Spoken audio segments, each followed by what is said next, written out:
Hey, my beautiful Flosstube friends. I'm back already. I promised you that I would try to squeeze in Jessie Marie's behind the scenes tag later this week, and I managed. This feels weird, doesn't it? Not having recorded something for 2 months and all of a sudden you get 2 videos from me in 1 week. Oh well, we'll just roll with it. I managed to find some time to record it, so I have the questions on the laptop here next to me, and it seems like a fun one, so here we go. Question 1. Take a picture of your setup for recording and insert it if you can. I'll insert a picture here. And what you're gonna see, or what you have seen if I've inserted it already, is my phone propped up on a load of books to get it a bit more to eyesight. I film my Flosstube videos at my dining table, which is also the place where I normally stitch. It's my favorite place to do these things because I have a lot of light coming in from 2 sides. Saturday was a very rainy, grey day, like I told you when I recorded my 5th video, and today luckily we have some sunshine. And it's always nice. I have a lot of big trees outside, and the evening light is out there. There's the west. So evening light is just very, very nice here, and you can see some reflections, I think, on the wall behind me. So that's where I film, and I use my phone for filming, but I believe that's one of the questions that's coming up, so I shouldn't spoil that just yet. Question 2. How did you come up with your channel name? My channel name is Darling Bluebell, which is the same name that I use on Instagram. And the story behind that name is a bit long and a bit crazy, and it may reveal just a little bit too much about how twisted my brain works, but if you want to know, I'll divulge. Just please don't judge me, and if you do judge me, be nice about it. Darling Bluebell is a handle I first started using on Twitter. Back in, I think it was 2009, I started my first Twitter account, which had my real name, a standard picture of yours truly, and I used Twitter in the beginning to communicate with friends, family, colleagues, and other people that I knew in real life. Over time, as Twitter developed and changed and grew, my use of the social medium changed, and I started using Twitter more and more for my movies and series hobby, which I still do nowadays. I use Instagram for my cross-stitch, I use Twitter for movies and series, I use YouTube for either Flosstube or salsa and dancing videos, and I use Facebook to connect with people that I know in real life. I use different social media for different purposes. But anyway, as my Twitter use changed, that resulted in my language use changing from purely Dutch to predominantly English.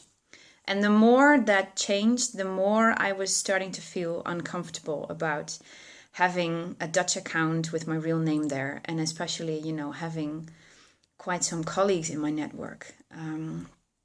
It's not a hobby that, you know, you have to hide or something. There's nothing wrong with being a movie freak, but you know, colleagues are mainly a business relationship. So I felt the need to start up a second Twitter account because I didn't want to throw my colleagues off my first account, and I also didn't want to make it a private account. I just wanted it to be open. So I registered a second Twitter account, and I needed, of course, a new handle for that. And that's where Darling Bluebell came around the corner, as we say here. I wanted something that had the name Bluebell in the handle because, well, obviously it has blue. It's a lovely flower. I like the sound of the word. But Bluebell is apparently a name that's been popular with quite some Twitter users because whatever combination or whatever twist I gave to the word, the handle was already taken. So I needed to come up with something that was really original. And that's where the darling part came into play. And this is the crazy part of the story. When I created my Twitter account, my second Twitter account, it was somewhere at the end of 2012, beginnings of 2013. My best friend Sasha will probably remember that better than me. Back in the day, I was a huge fan of Loki and Tom Hiddleston. The Avengers movie had come out in May of 2012, and the Loki fandom was at its peak. It was crazy, especially on Twitter and on Tumblr. And both me and Sasha got pretty swept up in that. It has normalized nowadays. I am still a huge fan of Tom's, but it's not as, crazy as it was back in those days. And one of the things that the fandom loved was how Tom would address his fans as darling. Every day, every week, you would see these videos, on Tumblr, on Twitter, about fans encountering Tom. And it was always a golden moment when he called them darling. For instance, when people would hand him a picture to get it signed, and he would look up at them, take out a Sharpie and go, "What's your name, darling?" Or when people would ask him to make a picture with them, and he would say, "Give me the camera, darling. I can hold it. My arms are longer." Whenever a darling moment happened, the whole fandom swooned, and everybody was like, "Ah, you have reached the summum of being a Tom fan." I'm not kidding. It got to those heights. If any of you are part of a movie or music fandom, you will know how it works. We are a crazy bunch, whatever fandom or fandoms you're in. So, for some reason, the word darling popped up in my head, and I entered into the Twitter box, darling bluebell, check, available, and I took it. And ever since, that has been the handle that I use on every social media except for Facebook, because on Facebook I use my full name. But Twitter, Tumblr, YouTube and Instagram, I use Darling Bluebell. And now that you know the story behind it, you're probably thinking that I'm crazy. And if you do, that's okay. It was nice knowing you. Goodbye. And otherwise, if you can live with my crazy fangirl background, then feel free to stay. Of course. Okay, let's put that crazy story aside now, before I ramble on about it for too long. Question 3. When did you post your very first video to YouTube with Flosstube stitching intentions? That was just a couple of months ago. I looked it back up. It was on March 7th of this year. So I'm still very much a newbie to this wonderful community. Question 4. What do you use for your videos? I record my videos nowadays on my Samsung Galaxy S4. The first 4 Flosstube videos that I made, I recorded them on my tablet, an Android tablet, and I wasn't very happy about the video quality. And the Galaxy S4 is by now a pretty old phone, but I think the image quality is good and the sound quality is okay. So I hope I will be recording with this video for a long time. Question 5. Do you record onto video software or directly onto YouTube? I import the video after recording into Windows Movie Maker. So I can, put my little start intro at the beginning and the end screen to the end and, stuff like that. Question 6. Do you edit? If so, what do you use? If not, why not? Yes, I do edit every now and then. Every now and then I find myself, making mistakes. So if I catch them during editing in Movie Maker, I will use a caption underneath to correct myself. I usually don't edit out parts of the video. Once I'm recording, I just take it all in one go, which is, I believe, one of the questions that's going to come up. So usually I don't edit out big chunks of video. But like I said, I do put the intro in the beginning and the end screen at the end. And I will, do some teeny tiny bits and things, but not much. Question 7. How many takes are involved in your videos? Or do you just record it all in one shot? I'm gonna follow Steph's lead here, Lindy Stitches. She told in her video when she did this tag recently that she always needs a few takes, to get going. And I have exactly the same issue. I commented underneath her video, you and I are like diesel engines. We need some time to warm up, and that's definitely true.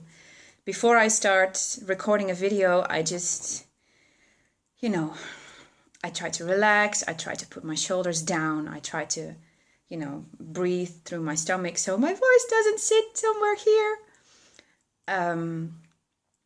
And it just always takes me 2 or 3 takes before I, get comfortable with it. And once I have started and once I've been talking for like half a minute, then I just keep it rolling, and whatever nonsense comes out of my mouth comes out of my mouth. Question 8. If things go wrong during recording, do you stop and restart or just post it? If it's at the beginning, like if I'm 10 seconds in and I trip over a word, or if I get tongue-tied, I will just push the stop button. I will throw that file away and I will start over. But if I'm like at 11 minutes now and something goes wrong, you guys are just gonna see it. Unless I get like somebody calling at the door, or if I get a telephone call. Which, by the way, shouldn't happen anymore now because I'm filming on my phone and I've put it in airplane mode. So that's good. Question 9. From beginning of setup to video completely uploaded to YouTube, about how long does a standard video take? I would say 5 to 6 hours. And most of that is spent waiting for, firstly, Movie Maker to process the file into a video format, and then secondly, the long suffering wait while everything uploads and then gets processed onto YouTube. Question 10. What kind of prep do you do? Script, organization, run through, or practice? I don't do script. I do little organization, I don't do a run-through, and I don't practice. What I do is that I will have a general idea of what I want to tell you. For instance, in the video that I uploaded on Saturday, I was going to show my Spanish Diamonds whip for the first time. And it's a piece that has received a lot of love on Instagram and on YouTube so far. So in the week beforehand, when I was working on Spanish Diamonds, I deliberately decided, I chose, thank you, this is what I mean with tripping and saying stupid things. I chose to not show a full progress shot of Spanish Diamonds, but instead to save it for, the video. I will do things like that. When I start recording, I will have the things that I'm going to show on my left. Now there's my laptop with the questions for this tag. And otherwise there will be my whips in order that I'm going to show them. And once I have shown them, I will put them on the right side of the table so I know more or less where I am. I have taken notes once before, and I'm never ever going to do that again. My second video was a long video in which I showed you all of my whips and the things that I had recently fully finished. And because there were so many details, involving all those projects, I had 2 A4 sized note pages lying in front of me with all these details of like the order in which I started things, the fabric I was stitching it on, if I made any alterations, if there were special things to tell you. And those notes drove me absolutely crazy. I could not relax while I was recording that video. It stressed me out, basically. If you look at that video, you will see that as the video progresses, my cheeks heat up. I get these lovely, ugly, pink, red cheeks. And that was the stress of trying to be spontaneous with you guys in the camera and telling a story that, didn't sound too rehearsed. And at the same time, looking at my notes and trying not to forget everything. I will never ever do that again. I've never done that since, and I don't think I'll ever do it again. If I make like a tag video, I will have, you know, obviously the questions here. I'm not gonna learn them by heart, but I'm never ever gonna make notes for myself again. Once I get going, you guys will just basically hear and see everything that I'm saying. And that includes me rambling. I watched back the video that I made last Saturday. Boy, I was rambling on and on about those blended colors. I'm so sorry, guys. The frustration had to come out, apparently. I'm so sorry. I just kept going and going. So you will hear and see me ramble. You will hear and see me trip over words. You will see me lose track of what I was trying to say. And you will hear me make probably many, many, many grammar mistakes because English is not my mother tongue. But, you know, so be it. That's who I am. That's part of me. And one of the things that I like about Flosstube is that everybody comes across as, you know, very much non-rehearsed. This is just who we are. If you like it, feel welcome. If you don't like it, feel free to leave. And I like that attitude. Question 11. Do you watch your videos once published? Yes, I do. I will watch them as soon as YouTube has processed them to make sure that everything has uploaded correctly, that there are no mistakes in the captions that I made. And then if I am about to record a new video, I will watch the old one again to remind myself of what I was saying and to make, you know, little bridges between the two. Question 12. If you could change or enhance or improve your videos in any way, would you, and what would you do? Yes, I would. I would go back to the beginnings of my Flosstube account and I would redo the first 4 videos that I shot. Specifically, my second video in which I show you all my whips, because like I told you, the quality of my tablet is not as good as the quality of my phone. And, you know, it's not as sharp and as detailed in the close-ups of the whips as I would like it to be. That's one thing that I would change if I would do it all over again. And the last question, right? Yeah, 13. Share any other tidbits you might have about your own recording or any funny stories related to your channel.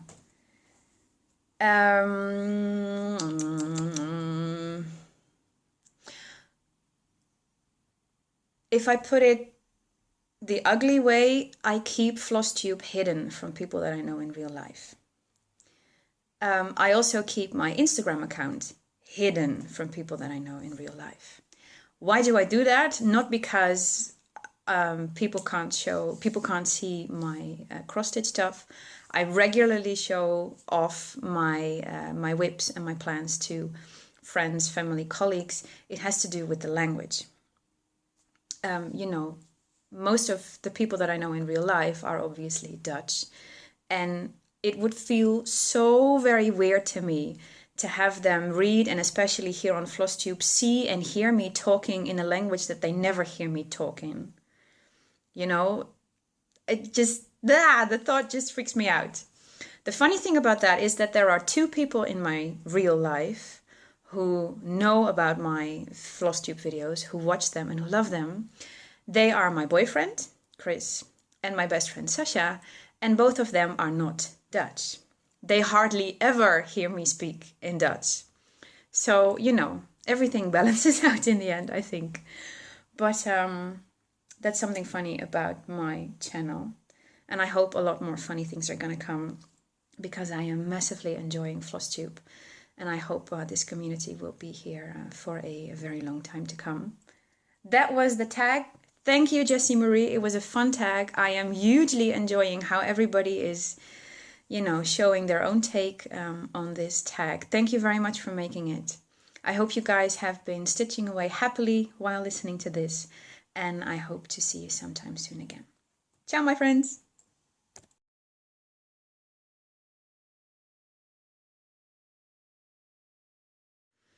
Hello, my beautiful Flosstube friends. I'm back already with Jessie Marie's behind the scenes blog.